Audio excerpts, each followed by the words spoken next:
Nicolas Chaban, vous qui vous battez depuis des années pour un juste prix pour les agriculteurs, vous avez devant vous cette brique bleue de lait, ce lait rémunère au juste prix son producteur. Est-ce que les choses sont en train de changer dans le bon sens?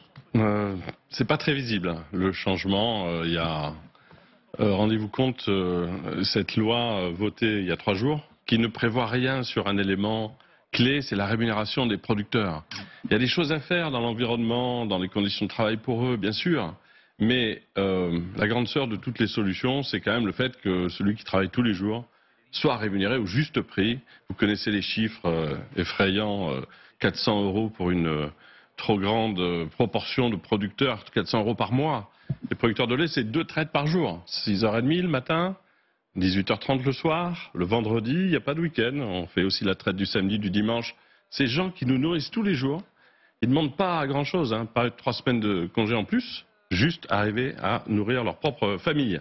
Et je peux vous montrer, vous autoriser à vous montrer quelque chose. Voilà. Mieux que tous les mots, vous avez ce graphique qui vous montre en France ce que nous vivons. Après, je vous parlerai de choses peut-être plus positives, mais vous voyez, 1 million de fermes disparues entre 1970, 1 500 000 exploitations.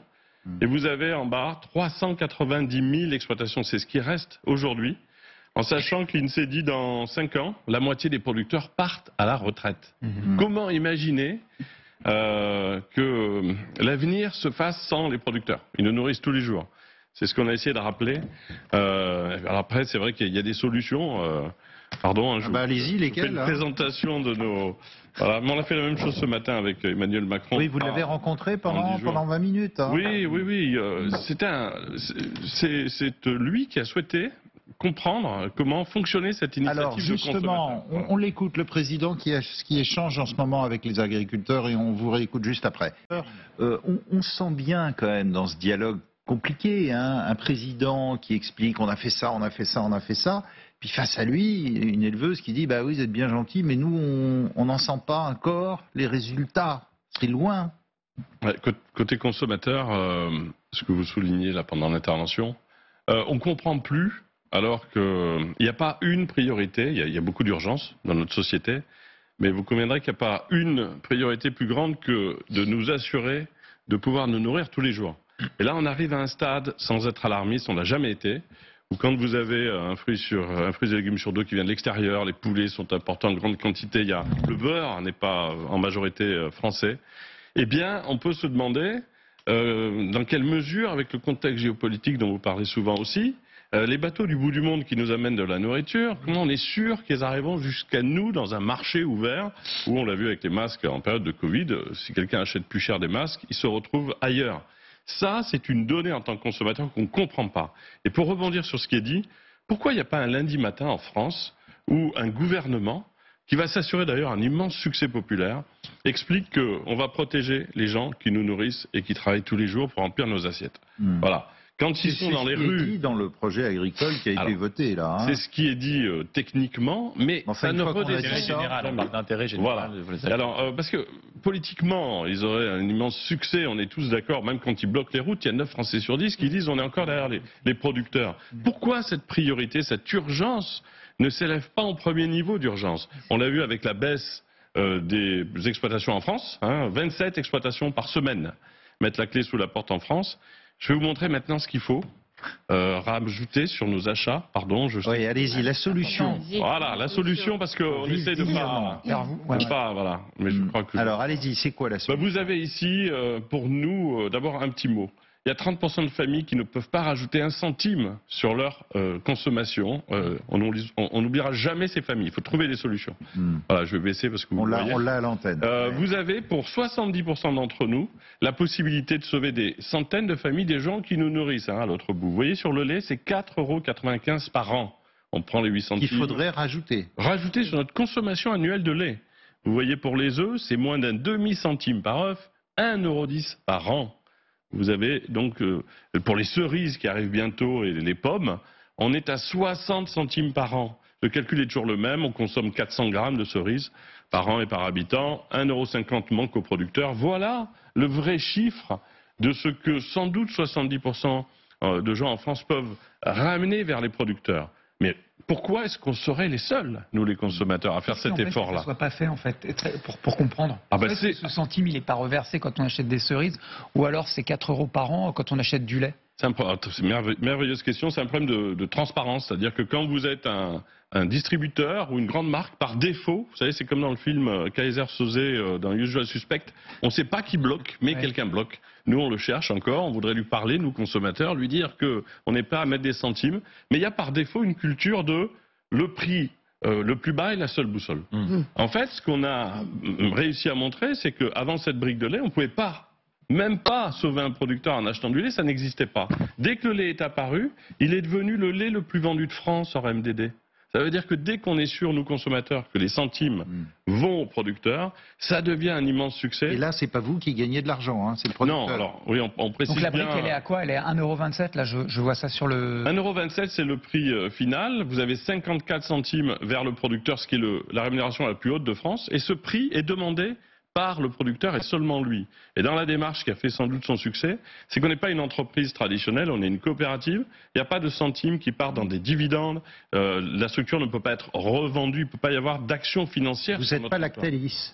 Non, on ne sera jamais Lactalis. Mais pour parler concrètement. Lactalis, quand Lactalis ne réduit ses achats de lait en France. Voilà. Qui est remplacé. Les 800 familles, oui, vous avez raison, ce matin, là, avec le président de la République, il y avait Régis Mingui. En 3 mots, il a expliqué très simplement, il avait été évincé par cette grande laiterie. Il a été récupéré par des consommateurs qui nous ont dit, on a une marque, à nous, les consos, il y a 6 familles en danger près du Mans. Et voilà comment il a été sauvé par la démarche. Et le moment clé, ça a été quand... Emmanuel Macron, pardonnez. Allez, question à Nicolas Chaban, allez-y.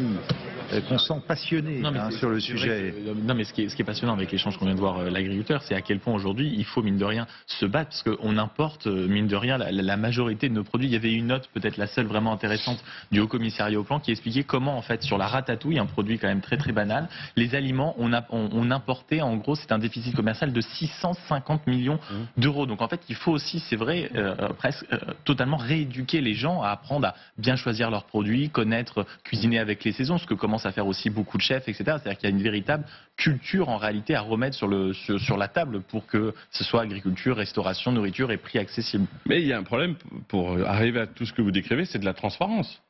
Prenez les 20 000 produits en moyenne dans un magasin, combien vous assure, par exemple, qu'en les achetant, le producteur à l'autre bout aura la garantie de bien vivre?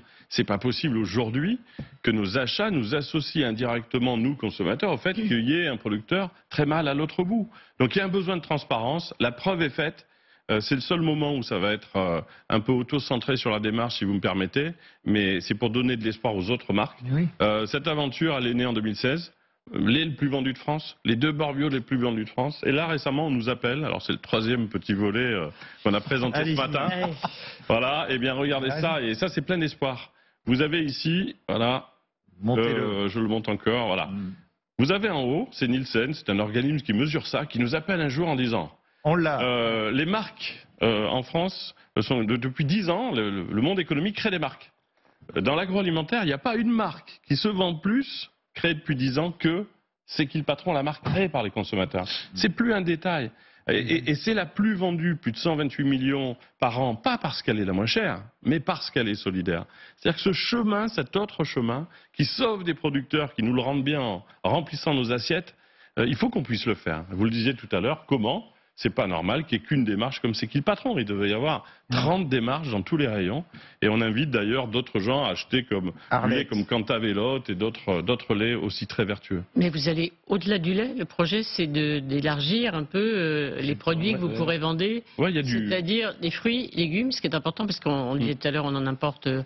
Alors il y a du lait, mais il y a effectivement du beurre, des œufs, des jus de pommes. Les yaourts sont passés, je ne veux pas dire la marque, mais devant une des plus grandes marques qu'on connaît tous en vente moyenne. Alors qu'il n'y a pas de par un D qui finit par un E.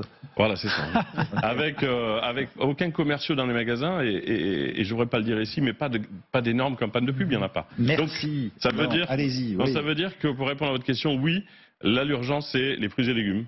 Des producteurs de pommes. C'est la prochaine étape. La prochaine étape. Merci beaucoup. Merci Nicolas Chaban. Merci à vous toutes et tous. Dans un instant, vous avez rendez-vous avec Marie Chantray pour LCI Midi. À demain.